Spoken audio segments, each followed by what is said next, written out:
हवाएं लाख मुखालिफ हो मगर वो रुक नहीं सकती, जो रूढ़ियों से टकराए वो बिजली बुझ नहीं सकती। लोग फेंकते रहे राह में उनके कचड़े, मगर जो ज्योति की मशाल जगाए, जो क्रांति की मशाल जगाए, वो बुझ नहीं सकती। कल्पना कीजिए, एक 17 साल की लड़की रास्ते से गुजर रही है और अचानक एक गली पर कुछ लोगों ने उस पर पत्थर फेंके, कचड़ा फेंका, गोबर फेंका, पर वो लड़की रुकी नहीं। वो अपनी किस्मत पर रोई नहीं, बल्कि उनकी आंखों में आंखें डालकर कहा, लाख कोशिश कर लो मेरे रास्ता को रोकने की, पर मैं रुकने वाली नहीं हूँ। जी हाँ, मैं बात कर रही हूँ उस लड़की की जो हमारे भारत की पहली महिला शिक्षिका बनी, आदरणीय सावित्रीबाई फूले जी का।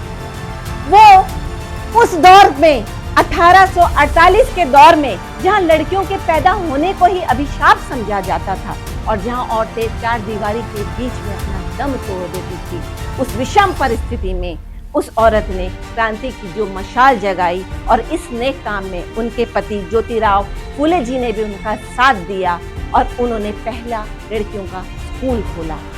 समाज को ये मंजूर नहीं हुआ कि लड़कियां पढ़ेगी तो धर्म भ्रष्ट हो जाएगा, समाज भ्रष्ट हो जाएगा, और समाज के ठेकेदारों ने उनके पिता पर दबाव डाला कि इस काम को बंद करें। उनके पिता ने उन दोनों को घर से धक्के मारकर बाहर निकाल दिए, बिना घर के, बेघर, बिना पैसे के, भूखे, पर हिम्मत से नहीं टूटे, हारे नहीं और क्रांति की मशाल को लेकर आगे बढ़ते रहे।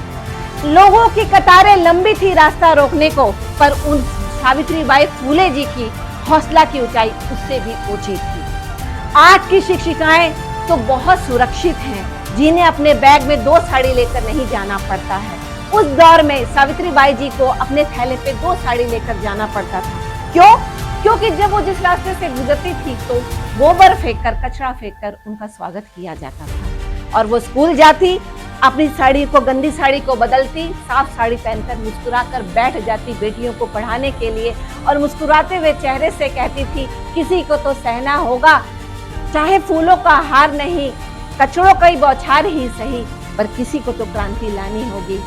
और उन्हीं की बदौलत आज वो बेटियां जेट फाइटर प्लेन चला रही हैं। वही बेटियां अस्पताल में डॉक्टर बनकर, नर्स बनकर मरीजों की जान बचा रही हैं और स्कूलों में आज गुड मॉर्निंग मैम कहने का हक पा रही हैं। ये बदौलत सिर्फ हमारी आदरणीय सावित्रीबाई फूले जी की बदौलत ये संभव हो पाया, और आज आपकी बेटियां खुशी खुशी मुस्कान के साथ स्कूल जा रही हैं, तो इसमें भी उनका ही योगदान है। और आज हर पढ़ती हुई बच्ची के चेहरे पर जो मुस्कान है वो उन्हीं का अंश है, उन्हीं की अमरता है। इतना ही नहीं, वो औरत शिक्षा के क्षेत्र में ही नहीं, समाज के क्षेत्र में भी बढ़ चढ़कर उन्होंने योगदान दिया। जब पुणे में महामारी प्लेग फैली तो उन्होंने मरीजों की जान बचाने के लिए उन्हें कंधे पर उठाकर अस्पताल तक ले जाने लगी, और इसी बीच वो उनकी सेवा करते करते शहीद हो गई।